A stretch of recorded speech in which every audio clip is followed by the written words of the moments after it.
CBI এর জালে শেখ শাহজাহান, তারপরেও বহিষ্কৃত নেতার ছায়া যেন ত্যাগ করতে পারছে না তৃণমূল কংগ্রেস। ভিত মজবুত করতে ধামাখালিতে দলীয় কর্মীদের নিয়ে শাহজাহান মার্কেটে রুদ্ধদ্বার বৈঠক সারলেন তৃণমূল বিধায়ক সুকুমার মাহাতো। রুদ্ধদ্বার বৈঠকে কি নিয়ে আলোচনা তা জানা না গেলেও প্রশ্ন ওঠে, লোকসভা ভোটের আগে কি তবে তৃণমূলের ভিত নড়েছে? সন্দেশখালিতে দুর্বল হয়ে পড়ছে সংগঠনকে মজবুত করার চেষ্টা।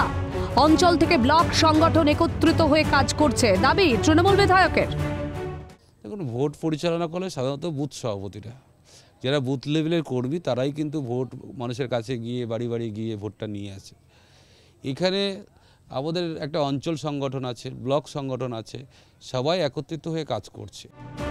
জনতার সামনে বৈঠক করতে পারবে না, শান্তির ললিত বাণী শুনিয়ে পরিস্থিতির পরিবর্তন করা যাবে না, কটাক্ষ পদ্ম শিবিরের।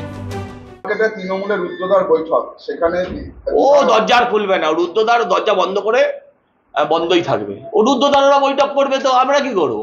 আর পাবলিকের সামনে বৈঠক করতে পারবে না। মাছগুলো দেখেছো কিরম তেল মাখানো বাবা। শেষ মুহূর্তে কিছু শান্তির ললিত বাণী শুনিয়ে তৃণমূল কংগ্রেস পরিস্থিতি পরিবর্তন করতে পারবে না।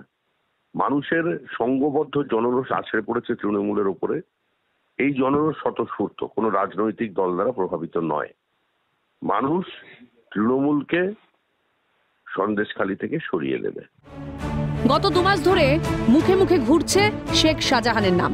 জমি দখল, লুটপাট, মহিলাদের শ্লীলতাহানি সহ একাধিক অভিযোগে বিদ্ধ শেখ শাহজাহান ও তার শাগরেদরা।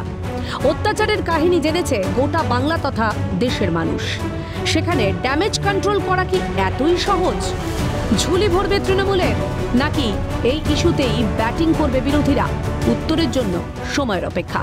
ক্যামেরায় সুরজিৎ প্রামাণিকের সঙ্গে অয়ন শর্মা, রিপোর্ট, ক্যালকাটা নিউজ।